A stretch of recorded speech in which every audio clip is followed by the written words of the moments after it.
Umaga sa lahat guys. Andito ako ngayon guys. Nagsundo ako kay nanay. Andito na si nanay. Dumating na dito sa Terminal 4. Ako ay nagpasalamat kay Lord na nakarating sila ng maayos. Saka ako guys, nakarating na rin ako maayos dito guys. Masundo ko na si nanay dahil papunta si nanay sa Cavite guys. Ngayon galing to si nanay sa Surigao. Ito naman si Ate Gina. Ate Gina. From Siargao. Ayan, from Siargao.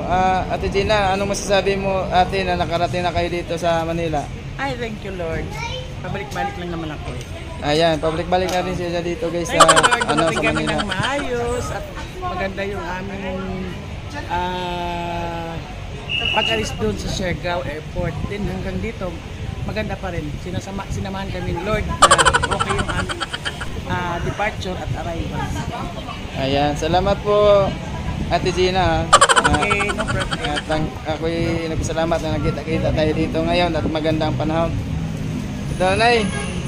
Ano masasabi mo na nakarating na ka dito sa Manila at nakikita mo na yung mga apo mo na saka yung anak mo na matagal na hindi mo na nakasama kaya makita-kita mo na doon sa bahay.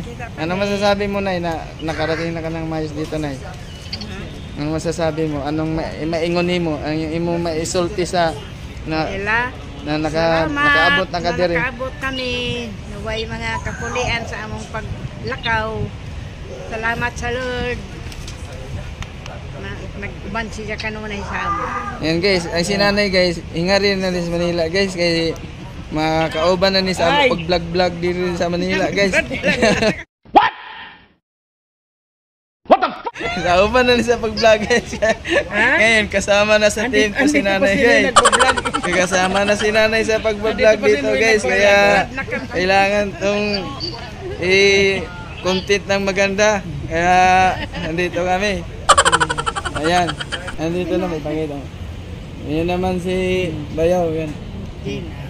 Ayan.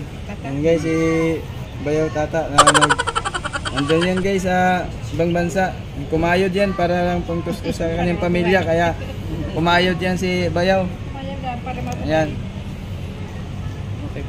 Ayan. Ayun Nay, let's go Nay. Punta na tayo doon sa ano. Andito na nakantay na yung taxi. Let's go. Ayan guys, lalakad na kami guys. Patasakayin ko na si nanay sa taxi. Sila ni Ate Gina. Ayan. Ayan guys, andito na kami. Pasakay na namin si nanay ng taxi guys. Ayan, si Ate Gina. Ito yung taxi, nagabang na guys. Ayan guys, nakasakay na sila ni nanay sa taxi. Ayan. Ayan, salamat. Ingat kayo.